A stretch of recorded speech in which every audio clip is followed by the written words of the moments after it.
الحمد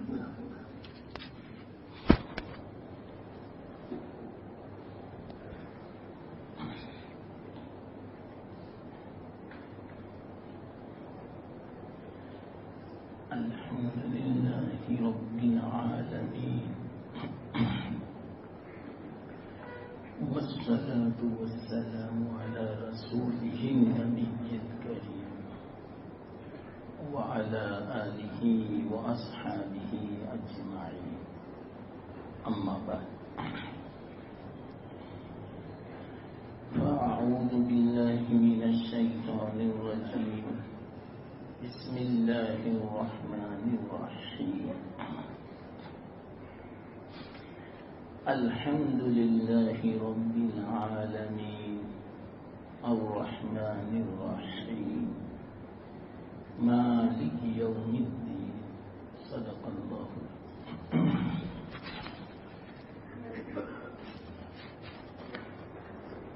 محترم دوستو،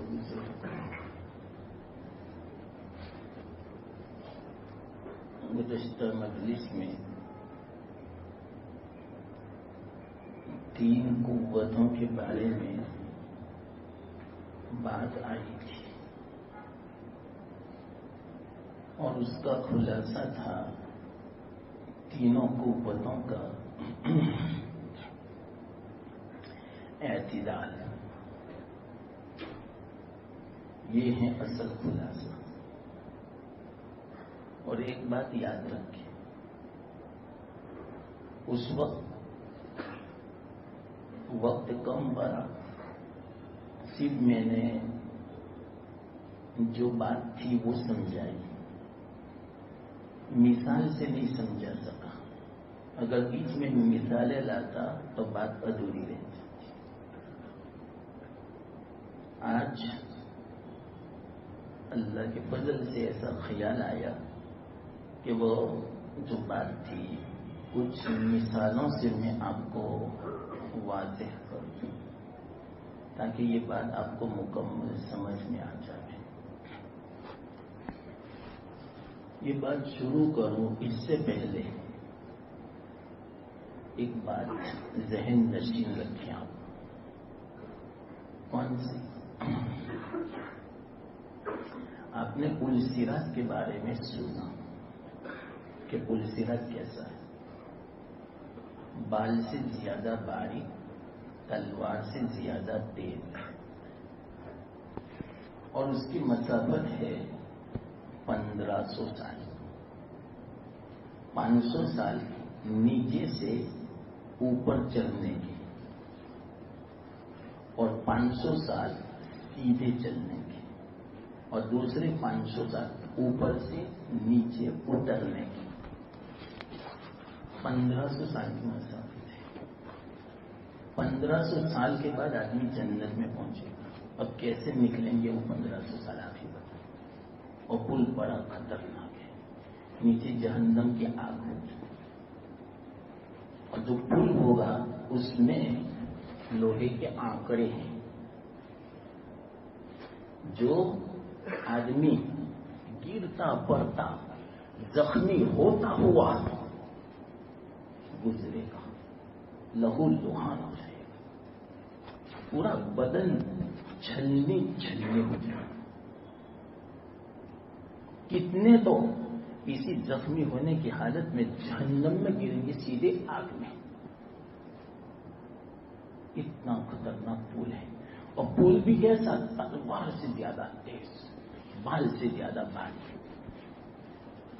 اللہ مجھے بھی توفیق دے. آپ کو بھی ایک بات میں بتاؤں، اگر اس پل سے آسانی کے ساتھ گزرنا ہے، آپ کو ایک عمل بتاؤں.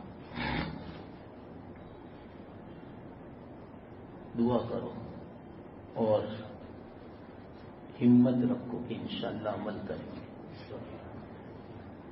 جو دنیا میں عمل کرے گا، میں گارنٹی کے ساتھ کہتا ہوں، یہ پل صراط پر سے آسانی کے ساتھ گزر جائے گا. وہ کون سا عمل معلوم؟ آپ تعجب کرو گے. ہمارے علماء نے کیا محنتیں کی ہیں، بزرگوں نے. گزشتہ جو میں نے بات سمجھائی 3 قوتیں اور تینوں کا خلاصہ اعتدال. جو دنیا میں اعتدال پر چلے گا، درمیانی راہ اختیار کرے گا، اور حقیقت میں دنیا میں اعتدال پر چلنا پل صراط پر چلنے کے برابر ہے. تو جو دنیا میں اعتدال پر چلا، سمجھو اس کے لیے پل صراط پر چلنا آسان ہو گیا. اب دعا کرو کہ اللہ ہمیں چلنے کی توفیق. معمولی مت سمجھنا اس بات کو جو میں نے آپ کو بیان کیا. اب چلو اعتدال پر ہم اپنی زندگی کا جائزہ لیں. ہم کس طرح چلتے ہیں؟ کیا اعتدال پر چلتے ہیں؟ درمیانی راہ، سیدھی راہ، اسی کو بولتے ہیں اہدنا الصراط المستقیم. پورے قرآن کا خلاصہ اعتدال، پورے قرآن کا خلاصہ صراط مستقیم. سیدھا رستہ جو اعتدال والا رستہ ہے وہ صراط مستقیم ہے. اسی لیے قرآن سے پہلے سورہ فاتحہ، اور سورہ فاتحہ میں اصل یہ آیت ہے. اللہ سے ہدایت مانگ رہے ہیں صراط مستقیم کی، سیدھے راستے کی. اور سیدھا رستہ ہے پورا قرآن.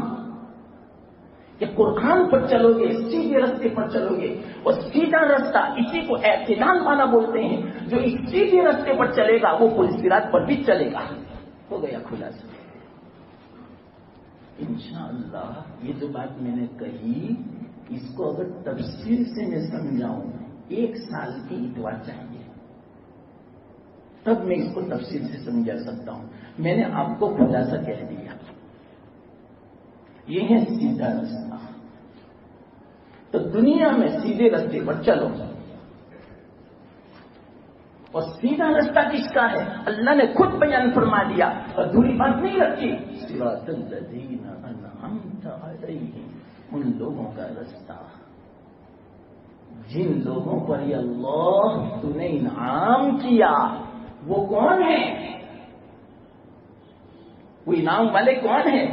من النبیین والصدیقین والشہداء والصالحین. ان رستوں پر چلو، انشاءاللہ العزیز پل صراط پر چلنا آسان. قدر کرنا میری اس بات کی. الحمدللہ میں فخر نہیں کرتا، بڑی گہری بات بتائی. علمی بات آسان ہوتی ہے، جب سمجھ میں آتی ہے دل خوش ہو جاتا ہے. الحمدللہ میں نے پورے دین کا خلاصہ بتایا 2 منٹ میں. اس پر چلو، پل صراط پر چلنا آسان. اب اسی بات کو مختلف انداز میں سمجھایا جاتا ہے کہ اعتدال کسے کہتے ہیں. اعتدال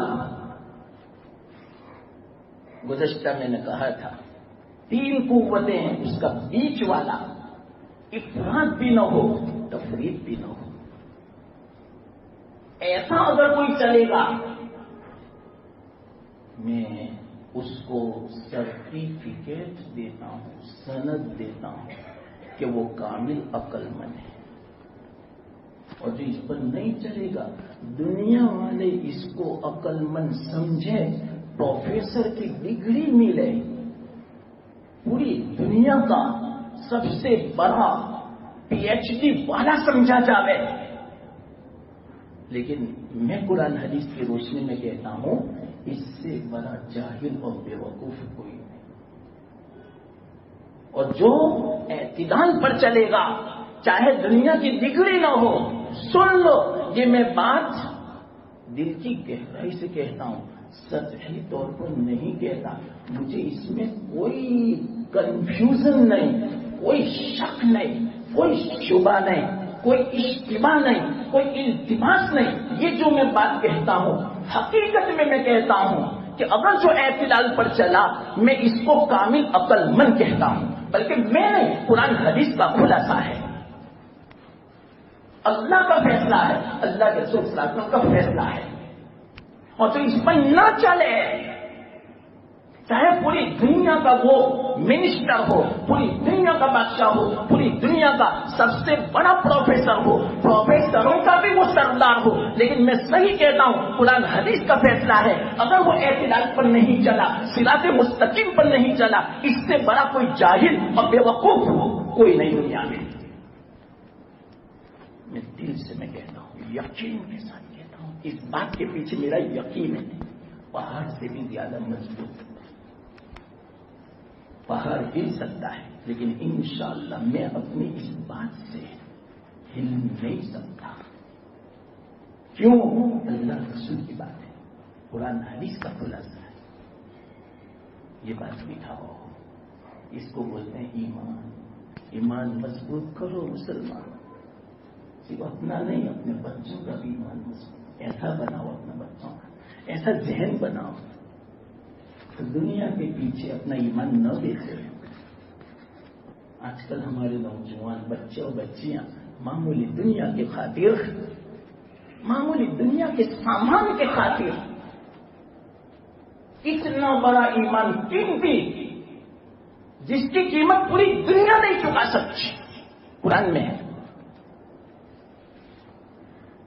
بیچ دیتی ہے. اور خاص کر کے کالج والی لڑکیاں، میں تو نہ کہتا ہوں مت پڑھاؤ، جاہل رہنا اچھا ہے. واللہ میں کہتا ہوں، یہ میرا مخلصانہ مشورہ ہے. واللہ قسم کھا کے میں کہتا ہوں، باپ کو اپنی بچی سے وہ محبت ہمدرد شفقت نہیں ہوگی. میں وہ شفقت اور ہمدردی کا اظہار میں آپ کے سامنے کر رہا ہوں آپ کی بچیوں کے بارے میں. مت پڑھاؤ، یہ میرا مخلصانہ مشورہ ہے. اگر غلط ہو کل قیامت کے دن اللہ فیصلہ کرے گا کہ میں نے غلط کہا تھا کہ صحیح کہا تھا. سب جانتے ہیں حالات کیسے ہیں، بے حیا بن جاتی. یہ اعتدال سے ہٹ گئی. میں نے ابھی بتایا اعتدال کسے کہتے ہیں. ہاں انتظام ہو مکمل پردے کا، مکمل حیا کا، مکمل انسانیت کا، مکمل اسلام پر چلنے کا، تو ڈاکٹر بھی بناؤ اپنی بچی کو. لیکن ناممکن ہے. ایسی ہائی اسکول کالج بناؤ. کیوں شادیوں میں اتنا زیادہ پیسہ خرچ کر رہے ہو؟ بریک لگاؤ تھوڑا. اعتدال سے نکل گیا ہے. شادی میں خرچ کرے گا، اعتدال سے نکل گیا. جہاں خرچ کرنا ہے وہاں نہیں خرچ کرے گا. یہ تو اعتدال کے خلاف ہے. رحم کرو غریبوں. قسم کھا کے میں کہتا ہوں ایک بات، جس وقت مالدار کے گھر اس طرح آپ ٹھاٹ کے ساتھ شان و شوکت کے ساتھ شادی ہوگی، کتنی غریب لڑکیاں حسرت کی نظر سے منڈپ کو دیکھتی ہوگی. کتنے غریب لڑکیوں کے ماں باپ خون کے آنسو بہاتے ہوں گے. قسم کھا کے میں کہتا ہوں، جب بچی بن سنور کر اسٹیج پر بیٹھتی ہے مالدار کی دلہن بن کے، کتنی لڑکیاں اندر میں روتی ہوگی، ان کا دل زخمی ہوتا ہوگا. کیا اللہ معاف کرے گا اس کو؟ اللہ معاف نہیں کرے گا. یہ تو امتحان ہے. تم کیا کرتے ہو؟ ہم نے پیسہ دیا، پیسہ کیسے استعمال کرتے ہو میں دیکھنا چاہتا ہوں. اللہ یوں فرماتے ہیں، یہاں تو ایک دم سے پکڑ نہیں ہوگی، جواب دینا ہے کل قیامت کے دن. ایک ایک روپے کا حصہ. اور جن کے دل کو ہم نے زخمی کیا اس کا بھی جواب دینا پڑے گا. کہاں ہے شریعت میں ایسا؟ ان پیسوں کو اللہ کے واسطے غریبوں کے لیے تم استعمال کرتے، غریبوں کے لیے کالج بناتے، یونیورسٹیاں بناتے، ان کی شادیوں کا انتظام کرتے. واللہ میں کہتا ہوں اللہ ملتا، اور ایسا ملتا اللہ. ایسی شادی کرنے کے بعد قسم کھا کے میں کہتا ہوں آپ کو سکون نہیں ملا ہوگا. سیدھی شادی کرنے کے بعد، غریبوں کی شادی کروانے کے بعد آپ کو وہ سکون ملے گا، جنت کا مزہ ملے گا. لیکن نہیں آئے گی بات سمجھ میں. کیوں؟ ہم اعتدال سے ہٹے ہوئے ہیں. تو پل صراط پر سے کیسے گزرے؟ یہی تو پل صراط ہے دنیا میں. یہ پل صراط ہے، سن لینا، اعتدال پر چلنا، یہ ہے پل صراط۔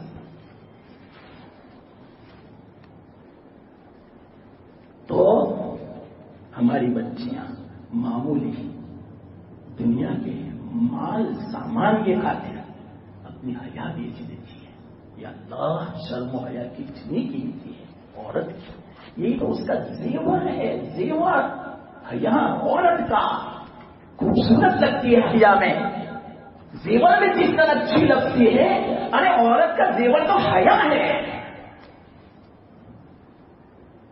اب بے حیا عورت کتنے زیور پہن لیں، کتنے لباس پہن لیں، خوبصورت نہیں لگتی۔ آپ کو لگتی ہوگی، ہاں، مجھے تو نہیں لگتی، میں صاحب کہتا ہوں، مجھے تو معاف فرمانا، ہاں چڑیل لگتی ہے۔ کیوں؟ چہرہ بھی اسد بناتی ہے نا، کالی بھی پتہ نہیں چلتی سیانی ہے، اتنا بائی تو اتنا ہی بناتی ہے۔ چڑیل نہیں ہے تو کیا ہے؟ معاف فرمانا، یہ میں جو بولتا ہوں نے تانے سے نہیں بولتا، ہمدردی ہے اس لیے میں بولتا ہوں، شفقت ہے۔ امت کہاں جا رہی ہے، کہاں جا رہی ہے امت؟ واللہ میں کہتا ہوں جہنم میں جا رہی ہے، گڑھے میں جا رہی ہے، لیکن احساس نہیں ہے، اعتدال گھٹا ہوا ہے۔ تو اب سنو اصل بات، یہ بیچ میں آ گئی تھی جمنن بات، برا مت لگانا، واقعیت میں فخر سے نہیں کہتا، آپ کا مخلص بھائی ہوں، مخلص بھائی۔ مخلص کسے کہتے؟ میری اس بات کے کہنے میں مجھے کوئی غرض نہیں کہ ہم میری واہ واہ کریں، یا مجھے کوئی انعام دے، یا مجھے شاباشی دے، میری کوئی غرض نہیں۔ واحد و واحد یہ غرض ہے کہ اللہ خوش ہو، اور اللہ کے بندے جو آپ ہیں اور میں ہوں صحیح رستے پر آ جائے، اعتدال پر آ جائے، بس یہ مقصد ہے۔ اس کو پیش نظر رکھ کر میں کہتا ہوں میں آپ کا مخلص بھائی ہوں، مخلص بھائی۔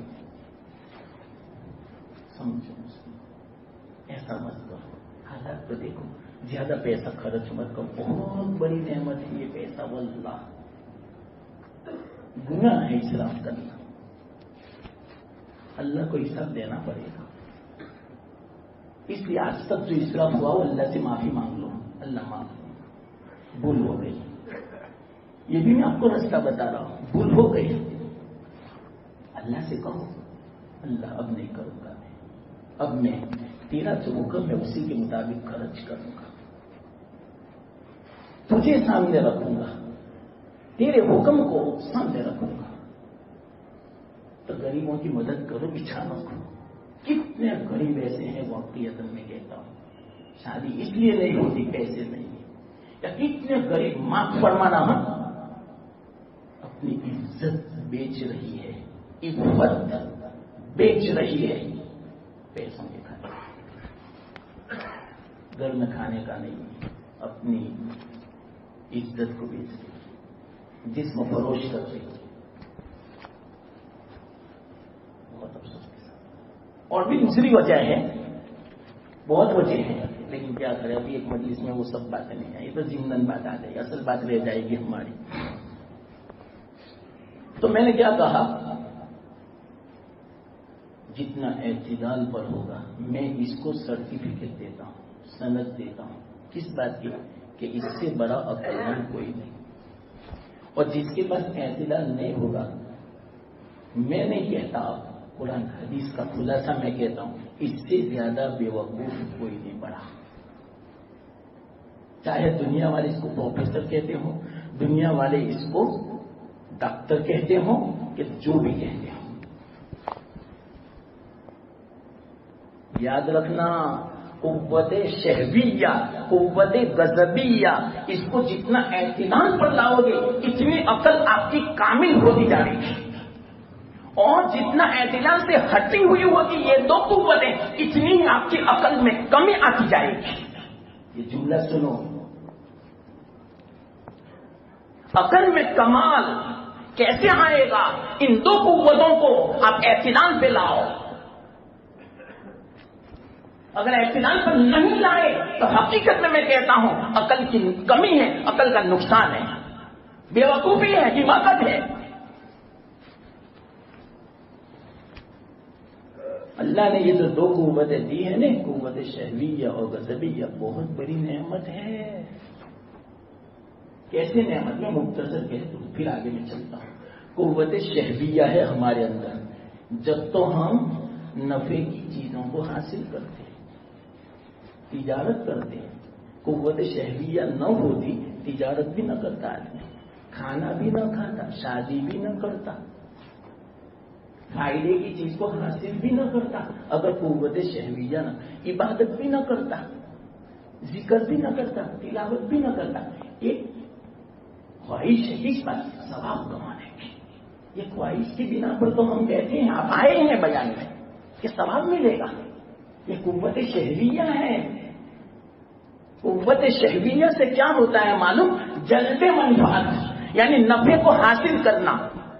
دنیا میں جو بھی نفع ہو، چاہے مالی اعتبار سے ہو، چاہے نفسانی اعتبار سے ہو، خواہش کے اعتبار سے ہو، چاہے کاروبار کے اعتبار سے ہو، چاہے عورت کے اعتبار سے ہو، چاہے ثواب کے اعتبار سے ہو، چاہے آخرت کے اعتبار سے ہو، چاہے دنیا کے اعتبار سے ہو، جتنے بھی خواہشات، جتنے بھی نفع کی چیزیں ہیں، اس کو حاصل کرنا جلب منفعت بولتے ہیں۔ یہ کس سے ہے معلوم؟ قوت شہویہ سے۔ تو کتنی بڑی نعمت ہوئی قوت شہویہ۔ دوسری قوت غضبیہ، اللہ نے یہ قوت دی، اسی بنا پر تو آدمی غضب کی بنا پر تو نقصان کی چیز کو دفع کرتا ہے۔ اس کو بولتے ہیں دفع مضرت۔ دنیا میں دو ہی مقصد ہے، یا تو جلب منفعت یا تو دفع مضرت۔ یا تو کوئی نفع حاصل کر رہا ہے اور اپنے اوپر کوئی نقصان کی چیز آ رہی ہے، اس کو دفع کر رہا ہے۔ بھائی یہ دو ہی چیزیں پوری دنیا کا خلاصہ۔ آج پوری دنیا جو کوشش کرتی ہے، 24 گھنٹہ جو فیکٹریاں چلتی ہیں، 12 گھنٹہ جو دکانیں چلتی ہے، کیوں چلتی ہے؟ فائدہ حاصل ہو، اس کو جلبی منفعت بولتے ہیں۔ اور آدمی اپنے اوپر کوئی مسرت آتی ہے، نقصان آتا ہے، اس کی کوشش کرتا ہے اس کو میں دفع کروں۔ کوئی بیماری آئی اس کو دفع کرنے کی کوشش کرتا ہے، کوئی مجھے مارنے آیا تو میں اس کو دفع کرنے کی کوشش کرتا ہوں، سانپ آیا، بچھو آیا یا کوئی کاٹنے والی چیز آئی، اس کو میں دفع کرتا ہوں۔ بھائی یہ دو ہی چیزیں ہیں پوری دنیا کا خلاصہ، یا تو جلب منفعت ہے یا تو دفع مضرت ہے۔ تو یہ دو چیزیں ہیں، جلب منفعت یہ قوت شہویہ کی بنا پر ہے، دفع مضرت یہ قوت غضبیہ کی بنا پر ہے۔ یہ جو قوتیں نہ ہوتی، نہ جلب منفعت ہوتا، نہ دفع مضرت ہوتا، نہ دنیا کا وجود ہوتا، سب کیسے ہو جاتے؟ پتھر جیسے ہو جاتے۔ پتھر کو نہ جلب منفعت ہے نہ دفع مضرت ہے، کوئی چیز نہیں، ہم بھی ایسے ہو جاتے۔ یہ دو قوتیں نہ ہوتی، اس سے پتا چلا یہ دو قوتیں اللہ کی کتنی بڑی نعمت ہے۔ لیکن ان دو قوتوں کو صحیح استعمال کرنا ہے، اس کو بولتے ہیں اعتدال۔ ہو گیا خلاصہ گزشتہ مجلس کا۔ دوسرے الفاظ میں وہ جو الفاظ تھے علمی تھے، اس وقت جو میں نے سمجھایا، یہ آپ کے الفاظ میں آپ کی سمجھ میں آ گئے۔ اس طرح الحمدللہ ذرا نیچے اتر کر سمجھایا، اب اور آگے میں سمجھاتا ہوں اور زیادہ تفصیل اور زیادہ وضاحت۔ کیوں؟ یہ تو خلاصہ ہے پورے دین کا، پورے قرآن کا، اعتدال۔ اس لیے میں تھوڑی لمبی بات چل رہی آ گئی اس بنا پر۔ الحمدللہ میرے خیال سے یہ چوتھا اتوار ہے، یہ عقل کی بات میں آپ کو سمجھا رہا ہوں۔ عقل پہ ہے، عقل پورا مدار عقل پر ہے،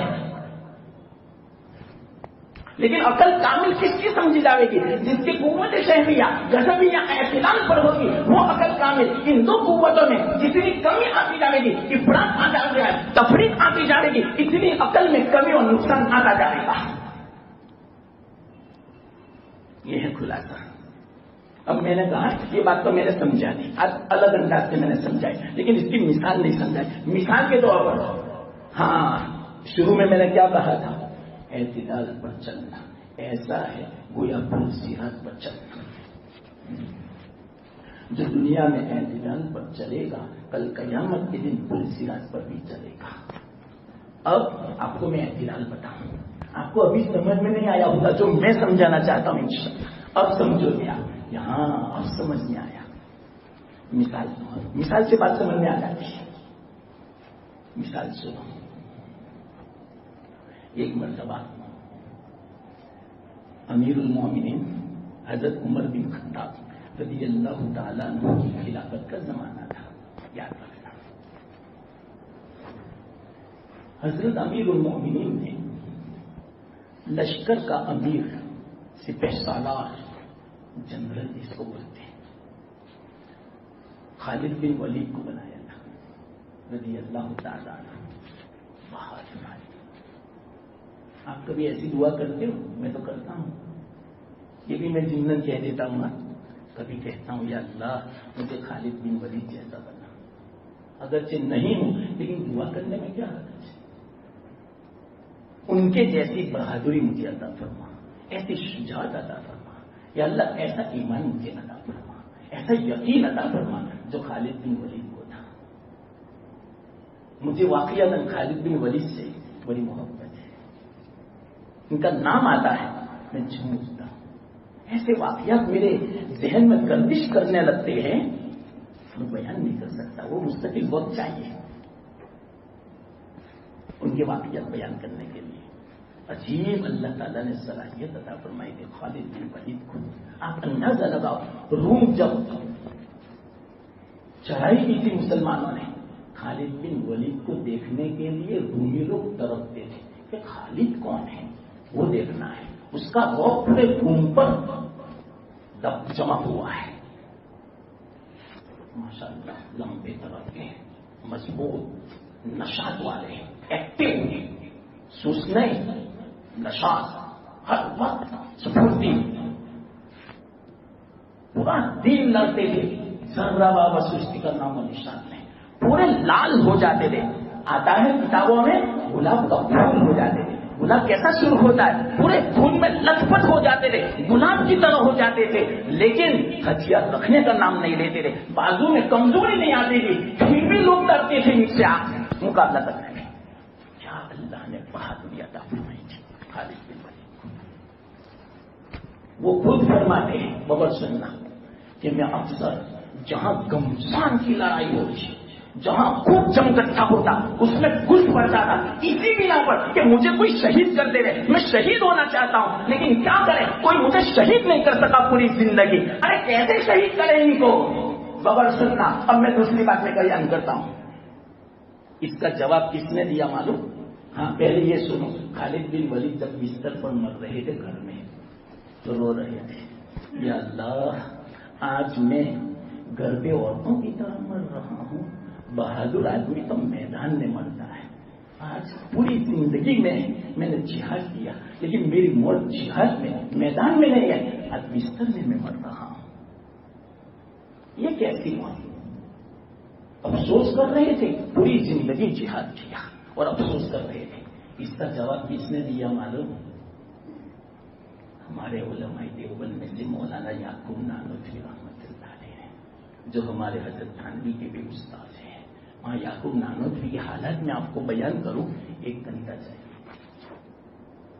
اب تو بس اشارے میں کرتا ہوں, پھر کبھی جب بات آئے گی تو 2-3 واقعے میں ان کی سناؤں گا. وہاں یعقوب نانوتوی کی اللہ پر ناز تھا. یہ اخیری میں نے آپ کو ان کی تعریف کر دی. ناز تھا اللہ پر. ناز کا مطلب کیا؟ وہ جو ضد کرتے نا اللہ سے, اللہ پوری کرتے, اس کو ناز بولتے ہیں. ہمارا بچہ باپ کے پاس تو ناز نخرے کرتا ہے نا, تب باپ ضد پوری کرتا ہے کہ نہیں؟ تو ماں یعقوب نانوتوی کو اللہ پر ناز تھا. اللہ ضد پوری کرتے تھے, جو کہا زبان سے پوری. اور آپ ہی بتاؤ ناز کس کو ہوتا ہے؟ تعلق بھی تو ایسا ہو, تو تعلق کیسا ہوگا اللہ سے؟ ماں یعقوب نانوتوی کا مزدور قسم کے تھے, ان کی زبان سے جو نکل جاتا تھا اللہ پورا فرما دیتے تھے. ایک مرتبہ کیا ہوا معلوم؟ صرف ایک واقعہ مختصر آ گئی بات, اس لیے میں سنا دیتا ہوں. بے قابو ہو چکا ہوں اب. ان کی بات آتی ہے تو ہمارے علماء دیوبند کی نہیں پہچانا لوگوں نے علماء دیوبند کو. سنو کیا ہوا معلوم؟ دیوبند میں تعاون پھیلا تھا, تو مولانا نے یوں کا فرمایا لوگوں سے, اللہ کے راستے میں صدقہ نکالا تو اللہ دور کر دے گا. تو لوگوں میں کیا چلی ہوئی معلوم چلتا ہے, ہاں مدرسے میں پیسے کم ہو گئے ہوں گے نا, اس لیے یہ تدبیر بتائی. دیکھیے لوگوں کی زبان کتنی بےکار ہوئی. اعتراض کیا، بدگمانی کی. حضرت نے صحیح فرمایا تھا، اور حضرت نے فرمایا واقعات اگر صدقہ خیرات کرتے اللہ بیماری دور فرما دیتے، لیکن اعتراض کیا. اب کیا کہا معلوم حضرت نے؟ اب ہمیں صدقہ بھی نہیں چاہیے، مدرسے میں کچھ نہیں چاہیے. اور سن لو، اب یہ بیماری آ کر رہے گی. میں کہتا ہوں یہ بیماری کیسے آئے گی؟ دیوبند کا کوئی گھر خالی نہیں ہوگا کہ جس میں سے 2 لاشیں نہ نکلے. کسی نے کہا حضرت کیا بولتے ہو، دیوبند میں تو آپ کا بھی گھر ہے. ارے یعقوب بھی مر جائے گا. نکل گیا زبان سے. اس کے بعد سے جو موتیں شروع ہوئی دیوبند میں، کوئی گھر ایسا نہیں تھا کہ جس گھر میں سے 2 مسجد نہ ہوئی. یہاں تک کہ ماں یعقوب نانوی کا بھی انتقال ہو گیا. صاف سناٹا پورے دیوبند میں. کوئی گھر ایسا نہیں کہ ماتم والا نہ ہو. کیا سمجھتے ہو اللہ والوں کو؟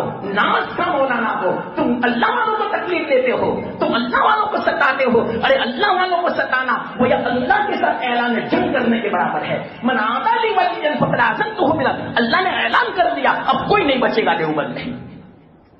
قبرستان بھر گیا تھا، جگہ نہیں ملتی تھی. پھر کسی نے کہا دعا کرو اللہ کی بیماری. تب جا کے پھر بیماری ہے. یہ مولانا یعقوب تھے نانوتوی. اچھی بات ہے. یہ تو ضمن ایک بات ہے، آپ کو پتا چلے کہ وہ کون ہستی تھی، اس لیے اتنا میں نے کہہ دیا. تو ہاں مولانا یعقوب نانوتوی نے جواب دیا خالد بن ولید کو کہ خالد بن ولید ایسی تمنا کیوں کرتے تھے کہ میری موت میدان میں آ رہی، ان کی موت تو بستر میں آنی چاہیے تھی. کیوں؟ اس لیے کہ ان کو تو لقب ملا تھا اللہ اور رسول کی طرف سے تلوار کا، کہ یہ تو سیف من سیوف اللہ ہے، اللہ کی تلواروں میں سے ایک تلوار ہے. تو اللہ کی تلوار کو کوئی مخلوق نہیں کاٹ سکتی، اللہ کی تلوار کو اللہ ہی توڑ سکتا ہے. تو ان کی موت بستر پہ آنی چاہیے تھی، بستر پہ موت آنا یہ اللہ نے ان کی تلوار توڑی. کسی مخلوق کی مجال ہے کہ ان کو کوئی مارے؟ یہ جواب دیا مولانا یعقوب نانوتوی. کیسا جواب؟ آپ جنون ہے نا، اس کو بولتے ہیں جنون وجہ کہنا، دل قبول کرنے میں جس کو کہتے ہیں، اس کو حکمت بولتے ہیں. حکمت. ہاں تو یہ بات جنن بیچ میں آئی. تو کیا ہوا معلوم؟ حضرت عمر بن خطاب رضی اللہ تعالیٰ عنہ کی خلافت کا زمانہ تھا. روم پر فیصلہ خالد بن ولید کو بنایا تھا. جس شہر پر حملہ فرماتے فتح پاتے. ہر ہفتہ بڑے بڑے شہروں میں جمعہ کی نماز ہوتی، جامع مسجد بناتے. ہر جمعہ کو بڑا بڑا شہر مسلمانوں کے قبضے میں آتا خالد بن ولید کے. تو پھر یہاں تک کہ مشہور ہو گیا مسلمانوں میں بھی غیر مسلموں میں بھی کہ جہاں خالد بن ولید ہوتے ہیں فتح ہی ہوتی ہے، شکست ہوتی ہی نہیں. اب سنو حکمت اور اعتدال. کسی کا ذہن نہیں پہنچ سکتا، آپ کا بھی نہیں ہے، میرا بھی نہیں، حضرت عمر کا پہنچا. اب دیکھو حکمت، اب اعتدال دیکھو. لوگ ہٹ رہے ہیں، صحابہ بھی تھے اندر. صحابہ میں بھی یہ بات مشہور ہو گئی جہاں خالد وہاں فتح، جہاں خالد ہو وہاں شکست کا منہ دیکھنا یہ تو ناممکن ہے. گویا اب یہ بات عقیدے کی شکل میں مضبوط ہو رہی تھی، پختہ ہو رہی تھی. حضرت عمر نے دیکھا او ہو اللہ نے کہاں ان کا ذہن پہنچایا. یہ ہے حکمت، یہ ہے کامل عقل. یہ میں سمجھا، یہ مثال سے بات سمجھایا. عقل کسے کہتے ہیں؟ کامل عقل. یاد رکھنا وہ عقل جو آپ کا ایمان بچاوے. مختصر آپ کے گھر میں سمجھاؤں. ارے عقل تو وہ ہے، حکمت تو وہ ہے جو تمہارا ایمان بچاوے، تمہاری آخرت بچاوے، تمہیں گمراہ نہ کرے. یہ ہے کامل عقل. تمہیں اللہ سے قریب کر دے، اللہ سے دور نہ کرے، تمہارا عقیدہ صحیح رکھے. یہ ہے عقل. القیس من دان نفسہ وعمل لما بعد الموت او کما قال علیہ الصلوۃ. حدیث میں ارے عقل مند تو وہ ہے جو اپنے آپ کو پہچانے کہ میں کون ہوں، میں تو عاجز بندہ ہوں، میرا اللہ سب سے بڑا ہے، میں تو عبادت کے لیے پیدا کیا گیا، میں کیا بڑائی میں کر سکتا ہوں. اور امیر علی بعد الموت، موت کے بعد کے لیے تیاری کرے. یہ ہے عقل مند حدیث کی روشنی میں. اور عقل مند کے مقابلے میں عاجز کسے کہتے ہیں؟ عقل مند کا اپوزٹ والعاجز من اتبع ہواہ، جو من اتبع نفسہ لہوا، یعنی اپنے نفس کو خواہش کی تابع بنا دیتے. یہ ہے عاجز. عقل مند کے خلاف جو نفسانی خواہش کے پیچھے چلے، جو نفس میں آیا کیا، جو نفس میں آیا کیا، یہ ہے بیوقوف، یہ ہے عاجز. اور عقل مند کسے کہتے ہیں؟ نفس میں جو آیا اس کے خلاف کرے، نہ اللہ کا حکم پہلے، اللہ کے رسول کی سنت پہلے. یہ نہیں. مختصر میں نے کہا معمولی مسئلہ نہیں سمجھا، حدیث کا میں نے کو سمجھایا. اتنا زبردست ہے بس پوچھو مت. آپ جب دھیان سے اس کو سوچو گے تب اس کا احساس ہوگا کہ کتنی زبردست بات اللہ کے رسول صلی اللہ علیہ وسلم نے عقل مند کسے کہتے ہیں وہ سمجھائیے اس حدیث کے اندر. اب سنو حضرت عمر کیا فرماتے ہیں. وہ دیکھا لوگوں کا عقیدہ خراب ہو رہا ہے، لوگوں کا اعتماد بھروسہ خالد پر آ گیا کہ جہاں خالد وہاں فتح، حالانکہ جہاں اللہ وہاں فتح. نہیں سمجھے میری بات. حضرت عمر کا ذہن کہاں پہنچا اور لوگوں کا ذہن کہاں پہنچا؟ اس کو بولتے عقل، اس کو بولتے حکمت. کیا فرمایا؟ اچھا اس میں تو لوگوں کا آخرت کا بھی نقصان ہے، دنیا کا بھی نقصان ہے. آخرت کا نقصان کیا ہے کہ لوگوں کا اعتماد اور بھروسہ اللہ پر نہیں رہے گا بلکہ خالق پر ہو جائے گا. اور یہ تو شرک ہے. یا اللہ کہاں کی سوچی ان کو، کتنی دور کی بات اللہ نے ذہن میں ڈالی. یہ تو شرک ہے. اسی لیے یاد رکھنا دکان پر بھروسہ مت کرو، اپنی سروس پر، اپنی نوکری پر بھروسہ مت کرو. بھروسہ اللہ پر. ایک تو سبب ہے. ایسا مت کہو کہ دکان نہیں کھولوں گا تو کھاؤں گا کہاں سے، ایسا مت بولو. نوکری نہیں کروں گا تو کھاؤں گا کیسے، یہ مت بولو. یہ کوئی آپ کا بھروسہ دکان پر ہے، تمہارا بھروسہ نوکری پر ہے. بھروسہ اللہ پر کرو کہ اللہ کھلائے گا. کوئی مجبوری آ گئی دکان میں نے بند کر دی، کوئی حرج کی بات نہیں. اللہ نے جو میرا مقدر جو رزق رکھا ہے وہ کسی بھی طرح مجھے دے کر رہے گا، جب بھی کبھی دے گا. ابھی ضرورت ہے میں دکان بند کر دوں گا تو پریشان مت ہو کبھی دکان بند ہو تو. یاد رکھنا یہ تو تم نے دکان پر بھروسہ کیا، یہ تمہارا ایمان قابل نہیں سمجھا جائے گا. حضرت عمر فرماتے ہیں یہ تو گویا لوگوں کا ایمان خراب ہو رہا ہے، لوگوں کا ایمان اور اعتماد اور بھروسہ خالد پر آ رہا ہے. حالانکہ یہ آخرت کا نقصان ہے اور دنیا کا نقصان کیا معلوم؟ جب کوئی آدمی اللہ پر بھروسہ نہیں کرتا تو اللہ کی مدد رک جاتی ہے. یہ ہے دنیا کا نقصان. کہ آج تک تو خالد کی بنا پر پیدا ہوتی تھی، اب لوگوں کا عقیدہ بدل رہا ہے. اب ہو سکتا ہے اللہ کی مدد بند ہو جائے گی. تو حضرت عمر کا ذہن وہاں پہنچا. اب لوگوں کے ایمان کو بھی بچانا ہے، آخرت کو بھی بچانا ہے، دنیا کو بھی بچانا ہے. دنیا کو کیسے بچانا ہے؟ اللہ کی مدد ہمیشہ شامل حال رہے، اس پر باقی رکھنا ہے. اس کے لیے کیا کیا معلوم حضرت عمر نے؟ خط لکھا، ایک کاتب کو بھیجا، جلدی جاؤ روم. پہنچے، لڑائی چل رہی تھی. این میدان کارزار میں لڑائی ہو رہی تھی. کاتب نے کہا لو خالد، حضرت عمر کا خط پہلے پڑھ لو پھر لڑو. خط بنا کر خط میں لکھا تھا خالد میں آپ کو سپہ سالاری سے معزول کرتا ہوں. اب تم جنرل نہیں، تم سپہ سالار نہیں، بلکہ تمہاری جگہ پر ابو عبیدہ بن جراح رضی اللہ تعالیٰ عنہ سپہ سالار ہوں گے. وہ لشکر کے امیر ہوں گے، وہ جنرل ہوں گے. تم عام سپاہی، عام فوجی کی طرف تم سمجھ لاؤ. اب تم نہیں آمیر، تمہارا حکم نہیں چلے گا. فوراً وہ چیز جو رکا تھا پڑھ کے چیت میں رکھ لڑنا شروع کیا. لڑتے رہے اور ابو عبیدہ کے پاس وہ گئے کہ تم اب امیر. حضرت عمر نے کہلوایا تو اب انہوں نے بھی لڑنا شروع کیا. جنگ بند ہو گئی، سب کچھ ہو گیا. اب فتح تو ہو گئی. وہ جو کاتب تھا وہ دیکھ رہا تھا کہ اب ایسا لگتا ہے کہ خالد بن ولید کا جو لڑنے کا زور ہے وہ کمزور ہو جائے گا. کیوں؟ آج تک تو سپاہی تھے، جنرل تھے، بڑے تھے، امیر تھے، اس لیے زور و شور سے لڑتے تھے. اب شاید ان کا زور کمزور ہو جائے گا. لیکن پورا منظر دیکھا، ذرہ برابر فرق نہیں آیا. رات کو جب آئے جنگ بند ہو گئی. انہوں نے پوچھا حضرت میں تو سمجھا کہ وہ رکا پڑھنے کے بعد اب جنگ بند کر دو گے، یہ تو کتنا خطرناک، یہ تو رکا تھا آپ کو معصوم کر دیا. آپ کی عزت افزائی کے بجائے کتنے ملک آپ نے تو فتح کیے، آپ کی عزت افزائی کرنی چاہیے، آپ کو تو ایوارڈ دینا چاہیے، آپ کو تو تمغہ جیسے کہ آج کل دیتے ہیں یہ وہ سب آپ کو تو یہ تو دینے کے بجائے آپ کو نیچے اتارا.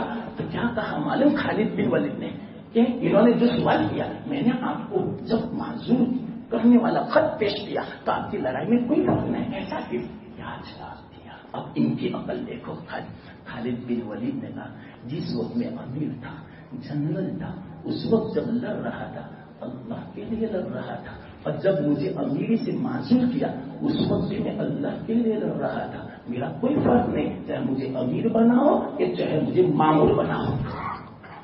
مسلمانوں اس کو بولتے ہیں ایمان، اس کو بولتے ہیں کامل عقل، اس کو بولتے ہیں کامل اخلاص، اس کو بولتے ہیں کامل حکمت. کہ دیکھو حضرت عمر نے ایمان بھی بچا لیا، دنیا بھی بچا لی، آخرت بھی بچا لیا، ایمان مضبوط بنا دیا مسلمانوں پر. اب فتح ہو گیا وہ قبیلہ کے ہاتھوں میں. اب مسلمان نے کہا کوئی ضروری نہیں ہے کہ خالد بن ولید ہو جب بھی فتح ہو، نہیں، آج سے پتا چلا. بعد میں صحابہ نے بھی واقعی حضرت کی غلطی کو تسلیم کیا کہ حضرت عمر نے ہمارا ایمان بچا لیا.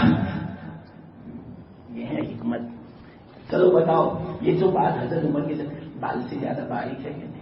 یاد یہ کسی کے ذہن میں آ سکتی ہے. اسی کو بولتے ہیں احتساب. یہ اخلاص معمولی نہیں ہے. میں خود کہتا ہوں ایسا اخلاص پیدا کرنے کے لیے مجھے بھی ایک زمانہ چاہیے. مثال دوں میں اس پر آج مجھے وضاحت سے سمجھانا ہے، لیکن اللہ کا وقت ساتھ دے تو اچھا ہے. کیا معلوم مثال دوں آپ کو؟ اچھا شیخ الہند مولانا محمود الحسن گنگوہی علماء دیوبند.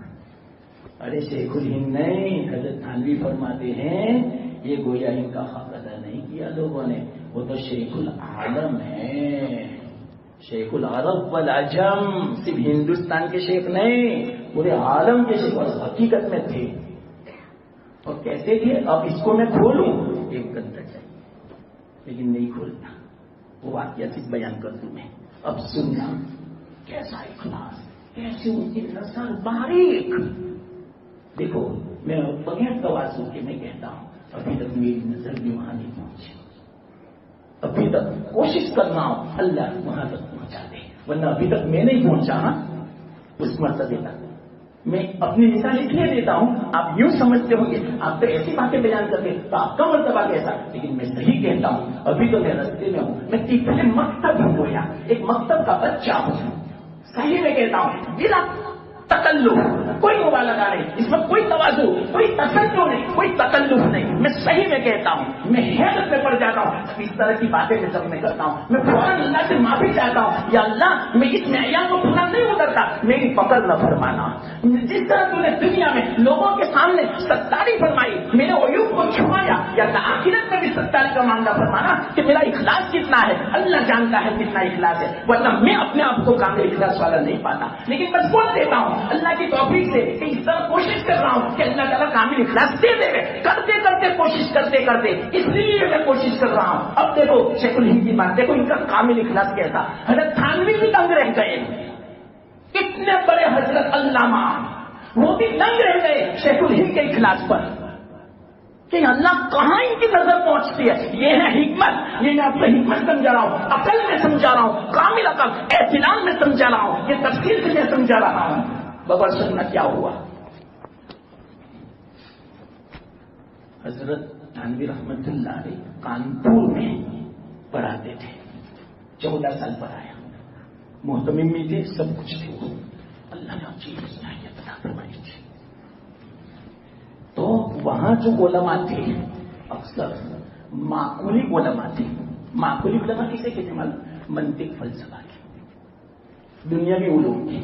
اور علماء دیوبند کو حقیقت ان کے پاس تو قرآن حدیث توازن بس یہ ہے, ان کے پاس کچھ نہیں. حالانکہ واللہ میں کہتا ہوں مختصر سنو, میرے پاس وقت ہوتا تو میں اس پر بھی واقعات سنا تھا. کس بات پر معلوم؟ اللہ تعالیٰ نے علماء دیوبند کو عقلی علوم ایسے عطا فرمائے تھے کہ ان معقولی جو علماء تھے ان کو ہوا بھی نہیں لگی تھی. سنو, میں یقین کے ساتھ کہتا ہوں حضرت ماں قاسم نانوتوی کے علوم کیسے معلوم؟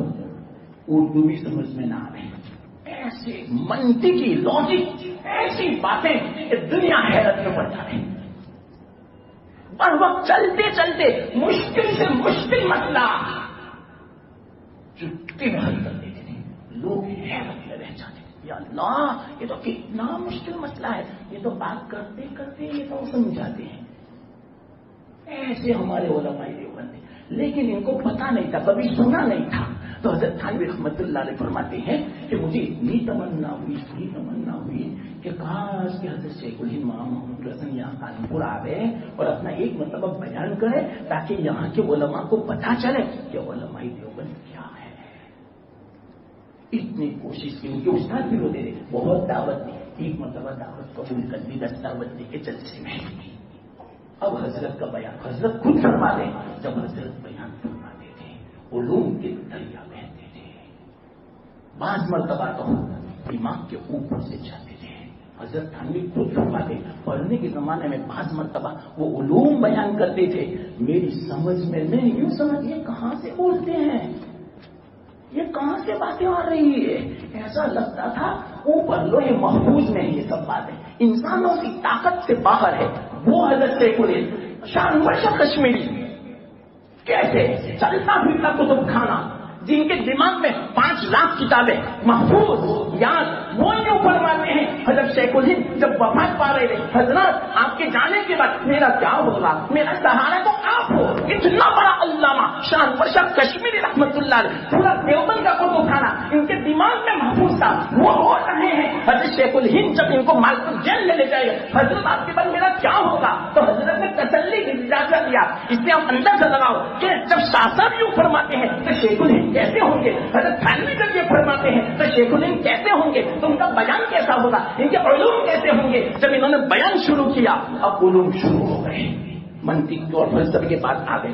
اب جو بیان شروع کیا حضرت جو خوش ہو رہے تھے, حضرت تھانوی وسط میں آ گئے. آہا آہا کیا علوم حضرت بیان پر, کاش کہ وہ علماء آ جا رہے اس مجلس میں. اللہ حضرت تھانوی ادھر سے ادھر دیکھ رہے تھے, کوئی دکھتا ہے کہ نہیں وہ عالم جو دعویٰ کرتے ہیں کہ علماء دیوبند کو کچھ نہیں آتا, ہمیں سب کچھ آتا ہے. وہ بار بار دیکھتے تھے کوئی آیا کہ نہیں, کوئی آیا کہ نہیں. کتنے کا پورا قافلہ آیا, پورا قافلہ علماء معقول کا. اب حضرت کتنے خوش, یا اللہ آج میری تمنا پوری ہوئی. اتنی میں دعائیں کرتا تھا اللہ سے, یا اللہ حضرت کو توفیق دے کے ہمارے جلسے میں آئے, وہ بیان کریں اور بیان میں منطق کی بات لاوے, فلسفے کی بات لاوے, فلسفر کی بات لاوے, سائنٹسٹ کی بات لاوے, تو ان کو پتا چلے علماء دیوبند کی بدگمانی دور ہو جائے. آہا کیا علوم بیان کر رہے ہیں. بس میں خوشی میں تھا, وجل میں تھا, اور لوگوں کو علماء کو دیکھ رہا تھا, وہ آ رہے ہیں آہستہ آہستہ آہستہ آہستہ. اتنے میں حضرت کرسی پر بیٹھے تھی, نظر پڑ گئی, نظر پر فوراً کہا واقعی مانا بنا بیٹھ گئے. اب حضرت تھانوی فرماتے میرے حضرت کی تعجب کی انتہا نہیں. اب تو یہ وقت تھا بیان کا, اور حضرت نے کہہ دیا واقعی. اب تو علوم نکل رہے تھے, ان کی بدگمانی دور ہو جاتی. اور حضرت نے کیا کیا, یا اللہ میری تو امید پر پانی پھر گیا, رونے جیسے ہو گئے. یا اللہ استاد تھے, استاد کو کچھ کہہ بھی نہیں سکتے تھے. آ گئے, جلسہ ختم, بیٹھے, بیان بھی نہیں سنا, ایک لفظ بھی نہیں. حضرت تھانوی بے چین پریشان ہوئے. رات کو جب خدمت کے لیے پہنچے, حضرت ایک بات پوچھو, ابھی تک مجھے افسوس ہے, مجھے تعجب حیرت ہے, اب سنو. اللہ میں بھی روتا ہوں اس بات پر, کہاں نظر کیوں آج کل اللہ مجھے یہ اخلاص دے. نہیں ہے اخلاص, میں صاحب کہتا ہوں میرے اندر نہیں ہے اخلاص. کیا فرمایا معلوم؟ رات کو رو رہے حضرت نے ایسا کیوں کیا؟